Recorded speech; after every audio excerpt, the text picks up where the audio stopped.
आपको सत्ता चलाने नहीं आती। आप प्रचार कर सकते हो, भाषण दे सकते हो, भाषण जीवी हो। छोड़ दो ये पद, इस्तीफा दे दो। इस देश की जनता आपको इस्तीफा मांगती है। इस देश की जनता माफ नहीं करेगी प्रधानमंत्री आपको जिस तरीके से आप ये काम कर रहे हैं। आप उत्तर प्रदेश का बंटवारा कर दोगे, आप मध्य प्रदेश का बंटवारा कर दोगे, आप महाराष्ट्र का बंटवारा कर दोगे। इन बंटवारों करने से क्या हो जाएगा?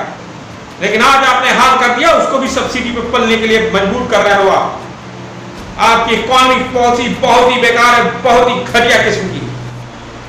ये समझ लीजिए कि भारतीय जनता पार्टी अब डूबती हुई नैया है। तो एक गहन चिंतन और मंथन चल रहा है कि क्यों नहीं उत्तर प्रदेश को टुकड़ों में विभाजित कर दिया जाए। ये इनकी सोच है। इनकी सोच एक और है, जम्मू कश्मीर में जम्मू को अलग स्टेट और कश्मीर को अलग स्टेट बनाने की। तो ये जिस तरीके से जम्मू कश्मीर को भी तोड़ना चाह रहे हैं और उत्तर प्रदेश को तोड़ना चाह रहे हैं, मुझे लगता है कि इनको इतिहास के बारे में जानकारी नहीं। आप स्टेट तोड़ दो, सारे स्टेट तोड़ दो, पुनर्गठन कर दो, लेकिन भारतीय जनता पार्टी की हार सुनिश्चित है। नमस्कार साथियों, जय हिंद। कैसे हैं आप? मैं प्रबल प्रताप शाही आपका साथी। ये समझ लीजिए कि भारतीय जनता पार्टी अब डूबती हुई नैया है, इसलिए लोग अब वहां से भाग रहे हैं। भारतीय जनता पार्टी और उनके प्रधानमंत्री नरेंद्र मोदी और उनकी टीम इस देश के लिए कोई अच्छा कार्य नहीं कर सकती, ये साबित हो रहा है।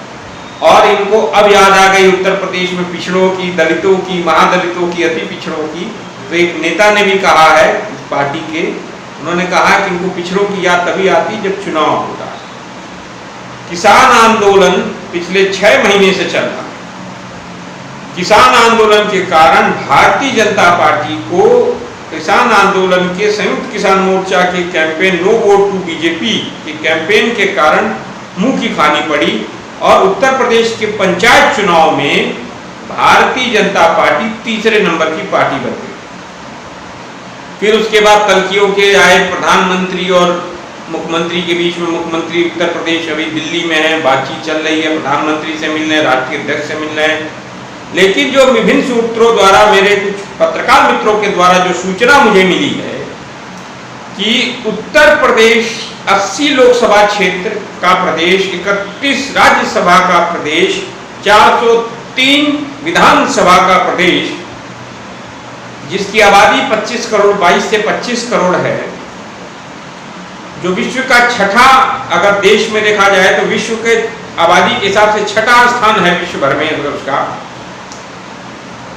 तो मैं आपको बताना चाहता हूं, हैरत में मत पड़िएगा कि भारतीय जनता पार्टी के अंदर, आरएसएस के अंदर, केंद्रीय मंत्रियों के अंदर, केंद्रीय मंत्रिमंडल, केंद्रीय नेतृत्व के अंदर भारतीय जनता पार्टी के अंदर एक मंथन चल रहा है कि किसान आंदोलन से हम जीत नहीं सकते हैं, तो क्यों नहीं किसान आंदोलन के इस इम्पैक्ट को कम करने के लिए उत्तर प्रदेश का कोई मुख्यमंत्री अगली बार खड़ा होकर आंख में आंख डालकर बात न कर पाए प्रधानमंत्री से।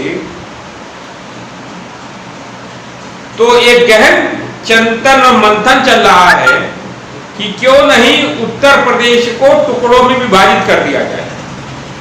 ये इनकी सोच है। इनकी सोच एक और है, जम्मू कश्मीर में जम्मू को अलग स्टेट और कश्मीर को अलग स्टेट बनाने की। जबकि धारा 370 जब हटा था तो इन्होंने कहा था कि जम्मू और कश्मीर फिर से स्टेट बनेगा। तो ये जिस तरीके से जम्मू कश्मीर को भी तोड़ना चाह रहे हैं और उत्तर प्रदेश को तोड़ना चाह रहे हैं, मुझे लगता है कि इनको इतिहास के बारे में जानकारी नहीं। आप स्टेट तोड़ दो, सारे स्टेट तोड़ दो, पुनर्गठन कर दो, लेकिन भारतीय जनता पार्टी की हार सुनिश्चित है।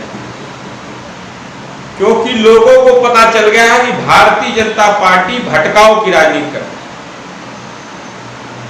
भटकाव के अलावा और कोई राजनीति इनको नहीं आती। किसानों के आंदोलन के कारण भारतीय जनता पार्टी बैकफुट पर है। और अब कृषि मंत्री कह रहे हैं कि हम बातचीत करने को तैयार हैं।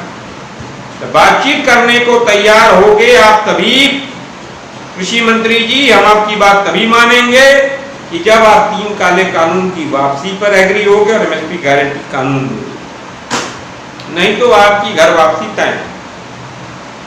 ये जो आपके दिमाग में नया नया सूफा छूटता रहता है कि इस प्रदेश को तोड़ दो, उस प्रदेश को जोड़ दो, इन सब चीजों से ये जो आप आईबॉल्स कुछ दिन के लिए विषयांतर कर सकते हो, लेकिन जिनके घरों में मौतें हुई हैं उनको इन सब चीजों से कोई फर्क नहीं पड़ता है कि आपने 4 टुकड़े किए, 5 टुकड़े किए, 10 टुकड़े किए प्रदेशों के, या किन प्रदेश के टुकड़े किए, किसको आप स्टेट बनाया, किसको आपने यूनियन टेरिटरी बनाया, उससे कोई फर्क नहीं पड़ता आम आदमी के जीवन में। आम आदमी के जीवन में फर्क तब पड़ता कि जब ऑक्सीजन का सिलेंडर उसे मिलता और ऑक्सीजन के सिलेंडर ना मिलने के कारण उसकी जान गई, और उसको ऑक्सीजन अगर उस समय मिल गया तो उसकी जान बच गई होती। उसे फर्क तब पड़ता कि जब उसे हॉस्पिटल में बेड मिल जाता, उसे फर्क तब पड़ता कि जब उसे आईसीयू वेंटिलेटर मिल जाता, उसे फर्क तब पड़ता जब एम्बुलेंस उसके घर के सामने खड़ी रहती, उसे फर्क तब पड़ता जब वैक्सीन के लिए उसे लाइन में नहीं लगना पड़ता और 1.5 दिन का इंतजार नहीं करना पड़ता। अभी भी वैक्सीन सबको नहीं मिल पा रही। बददावे हैं आपके, प्रधानमंत्री बददावे करते हैं, ये भटकाव की राजनीति प्रधानमंत्री बंद करो आप। मैं आपको संबोधित कर रहा हूं इस प्लेटफॉर्म के माध्यम से। आपको सत्ता चलाने नहीं आती, आप प्रचार कर सकते हो, भाषण दे सकते हो, भाषण जीवी हो, छोड़ दो ये पद, इस्तीफा दे दो। इस देश की जनता आपसे इस्तीफा मांगती है। आपके नाकामी का बोझ हम कब तक झेलेंगे?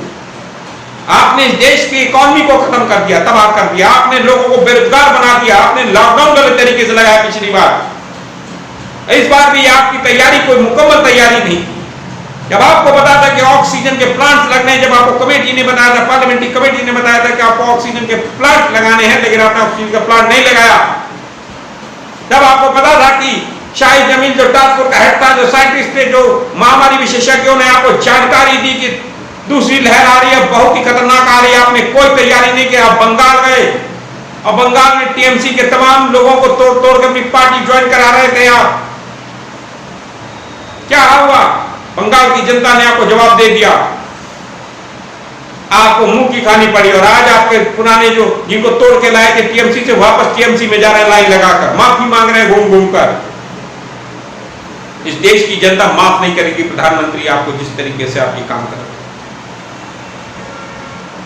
आप उत्तर प्रदेश का बंटवारा कर दोगे, आप मध्य प्रदेश का बंटवारा कर दोगे, आप महाराष्ट्र का बंटवारा कर दोगे। इन बंटवारों करने से क्या हो जाएगा? समस्या का समाधान हो जाएगा। आपके पास सारा संसाधन पहुंच गया। जीएसटी के लिए क्या वो स्टेट नहीं भागेंगे? जीएसटी का हिस्सा नहीं दे रहे हो आप सरकारी कंपनियों का निजीकरण कर रहे हो। निजीकरण करके आप आरक्षण स्वतः ही समाप्त कर दे रहे हो, जिन आरक्षण से हमारे दलित, वंचित, पीड़ित, शोषित, पिछड़े, अति पिछड़े, महादलित, आदिवासी समाज के लोगों को रोजगार मिल जाता था। आपको वो भी गवारा नहीं हुआ कि आप चुनाव के समय तो पिछड़े बन जाते हो, लेकिन सबसे ज्यादा नुकसान आपने चुनाव जीतने के बाद पिछड़ों का किया, दलितों का किया, महादलितों का किया, गरीबों का किया। एक भी गरीब आदमी के जीवन में सुखमय दिन नहीं आया। मिडिल क्लास को तबाह कर दिया आपने। इस देश की इकोनॉमी की रीढ़ मिडिल क्लास थी, जो खुद कमाती थी, खुद खाती थी, टैक्स देती थी, आपके सब्सिडी पे नहीं पलती थी। लेकिन आज आपने हाल कर दिया, उसको भी सब्सिडी पे पलने के लिए मजबूर कर रहे हो आप। आपकी इकोनॉमिक पॉलिसी बहुत ही बेकार है, बहुत ही घटिया किस्म की। तमाम जगहों पर आप बंदिशें लगा रहे। मेन स्ट्रीम मीडिया में नहीं बोल सकता, बड़े बड़े ऐड, 6,700 करोड़ रुपए के ऐड आपने लगा दिए, अपने नाम पे खर्चे कर रहे हो। ये सब जो चीजें आप कर रहे हो ये बंद करो। देश के बारे में सोचो, मौका देश ने दिया। देश की जनता ने भरोसा किया था प्रधानमंत्री आपके ऊपर 2014-2019 में, और सारे मौके आपको मिले और आपने अविश्वास, जनता के बीच में अब आपके प्रति अविश्वास। अगर यही स्थितियां रही तो 2024 में, 2022 में, 2024 में भारतीय जनता पार्टी का नाम लेने वाला कोई नहीं रहेगा। मैं धन्यवाद। जय।